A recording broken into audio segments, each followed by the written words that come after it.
भगवान बुद्ध क्रोध को व्यक्ति का सबसे बड़ा शत्रु मानते थे। इसी विषय पर वो एक बार अपने शिष्यों को कथा सुना रहे थे। एक बार एक पंडित जी महाराज क्रोध न करने पर उपदेश दे रहे थे। कह रहे थे, क्रोध आदमी का सबसे बड़ा दुश्मन है। उससे आदमी की बुद्धि नष्ट हो जाती है। जिस आदमी में बुद्धि नहीं रहती वह पशु बन जाता है। लोग बड़ी श्रद्धा से पंडित जी का उपदेश सुन रहे थे। पंडित जी ने आगे कहा, क्रोध चंडाल होता है, उससे हमेशा बचकर रहो।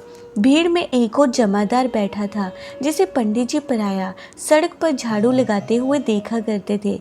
अपना उपदेश समाप्त करके जब पंडित जी जाने लगे तो वो जमादार भी हाथ जोड़कर खड़ा हो गया।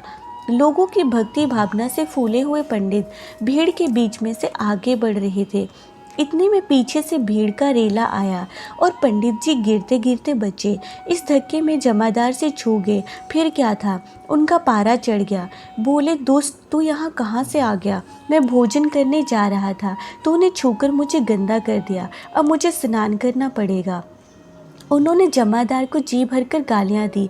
असल में उनको बड़े जोरों की भूख लगी थी और वे जल्दी जल्दी यजमान के घर पहुंचना चाहते थे। पास में एक गंगा नदी थी। लाचार होकर पंडित उसमें तेजी से लपके। तभी देखते हैं कि जमादार उनसे आगे आगे जा रहा है। पंडित जी ने कड़कर पूछा, क्यों रे जमादार के बच्चे, तू कहाँ जा रहा है? जमादार ने जवाब दिया, नदी में नहाने।